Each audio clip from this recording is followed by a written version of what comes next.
welcome. My name is Maria Cartaya and I'm in charge of communications here at Sterna Abogados. Today we're going to talk about a type of residency that will allow you to stay in Spain and look for a job. So if you have already finished your studies and you would like to stay here to find a job, then you could apply for this type of residency. Now let's go over some of the requirements. First, you have to be in regular situation here in Spain, which basically means you have to be here legally. Second, you must apply within the 60 days prior to or 90 days after the expiry date of your authorization to study. You can find this on your student NIE card, okay? You must have a degree that is equivalent or higher to an undergraduate, graduate, or postgraduate level. You also must have enough money to support yourself during your stay and prove that you have the appropriate medical coverage. And lastly, something that's very important to remember is that once you do find a job, this job needs to be related to your field of study. This residency can be requested online, with the request being sent to the appropriate governing body of the province where you live.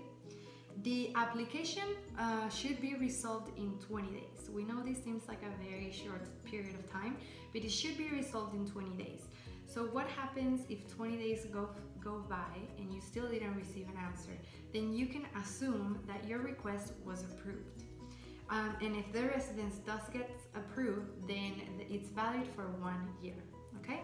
So some of the things that are very important to remember is it is valid for 1 year, and then you cannot extend it. So you cannot extend this residency even after it expires. The job you must find has to be related to your field of study. If you do not receive an answer within 20 days of your application, then you can assume that this was approved. And then another question that we get very often is, what happens to my family? Can I bring them with me? The answer is, the student can be accompanied by their family if their family was here already when they were under authorization to study. Some of the requirements may vary depending on your own personal case, and this is why we always encourage you to see a lawyer so that they can advise you better. If you have questions, please feel free to leave them on the comment section and we'll get to you as soon as we can.